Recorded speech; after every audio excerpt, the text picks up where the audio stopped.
بسم اللہ الرحمن الرحیم۔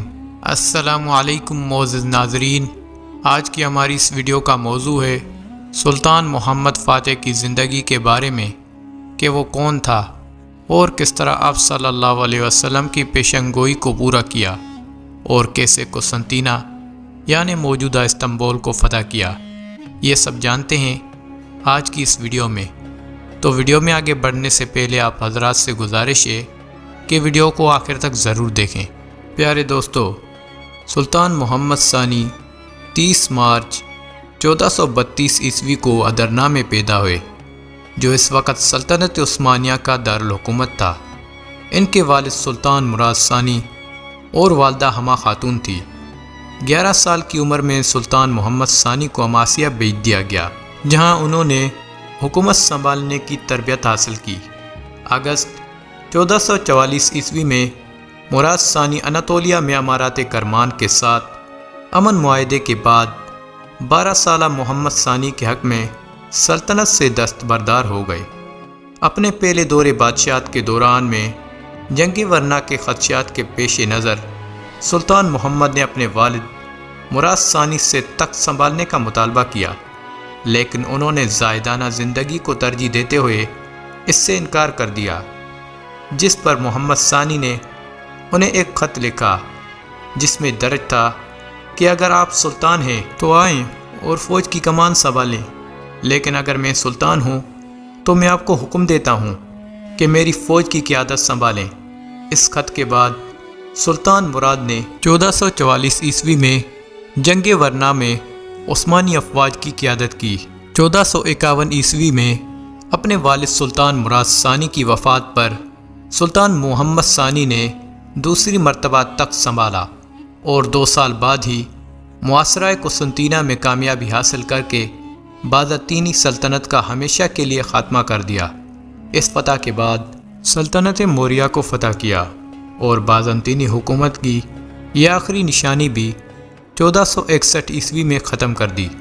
قسطنطینیہ کی فتح نے سلطنت عثمانیہ کو ایک دنیا بھر میں شاندار عظمت اور عزت عطا کی اور عثمانی پہلی بار ایک بھرپور قوت کے طور پر ابھرے۔ فتح قسطنطینیہ کے بعد محمد ثانی نے اپنے لیے قیصر روم کا خطاب چنا۔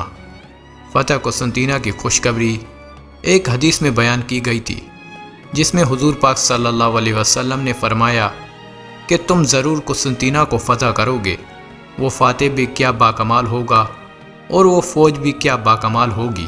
قسطنطینیہ کی فتح نے محمد ثانی کو اپنی توجہ اناطولیہ پر مرکوز کرنے کی مہلت دی۔ محمد ثانی اناطولیہ میں قائم ترک ریاستوں اور شمال مشرق اناطولیہ کی مسیح سلطنت طرابزون کا خاتمہ کر کے ایشیائے کوچک کو ایک سیاسی وحدت میں تبدیل کرنا چاہتا تھا۔ اناطولیہ کو مکمل فتح کرنے کی صورت میں ہی وہ یورپ میں مزید فتوحات حاصل کر سکتا تھا۔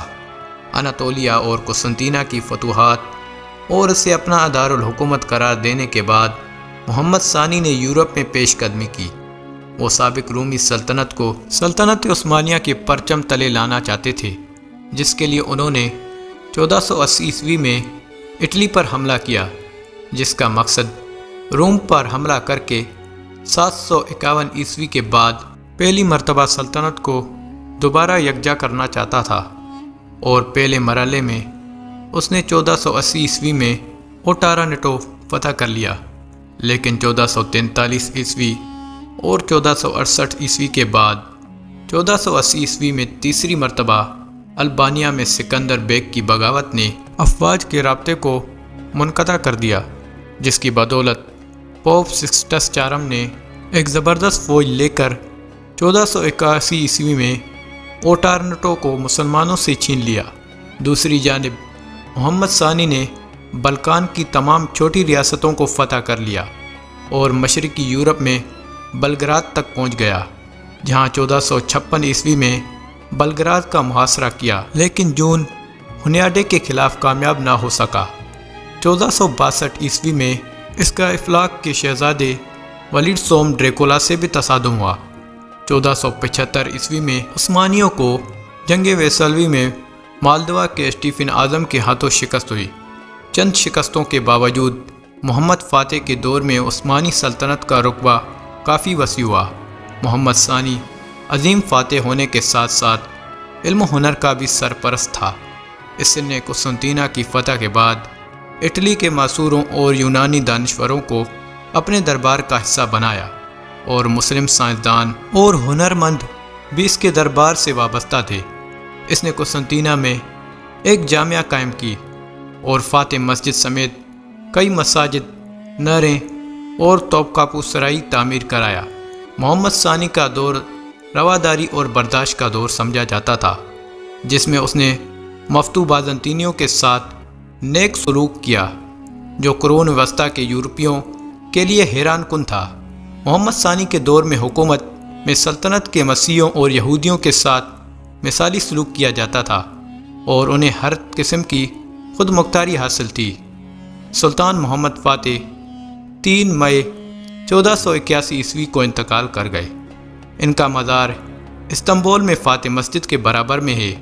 ابنائے باسفورس پر قائم کیے جانے والے دوسرے پل کو انہی کے نام پر سلطان محمد فاتح پل کا نام دیا گیا ہے۔ محمد فاتح صرف اپنی فتوحات کی وجہ سے مشہور نہیں تھے، بلکہ انتظام سلطنت اور اپنی حیرت انگیز قابلیت کے باعث بھی شہرت رکھتا تھا۔ اس نے پہلی مرتبہ سلطنت عثمانیہ کے لیے باقاعدہ قوانین مرتب کیے۔ محمد فاتح کے بعد اس کا بیٹا بایزید ثانی تخت نشین ہوا، جس نے 30 سال حکومت کی۔ معزز ناظرین، میں امید کرتا ہوں کہ یہ ویڈیو آپ دوستوں کو ضرور پسند آئی ہوگی۔ ویڈیو پسند آئے تو لائک اور شیئر ضرور کریں، اور کمنٹ میں اپنی رائے کا اظہار بھی کریں۔ ایسی ہی معلوماتی اور اسلامی ویڈیوز دیکھنے کے لیے ہمارے اس چینل کو سبسکرائب ضرور کریں۔ Thanks for watching.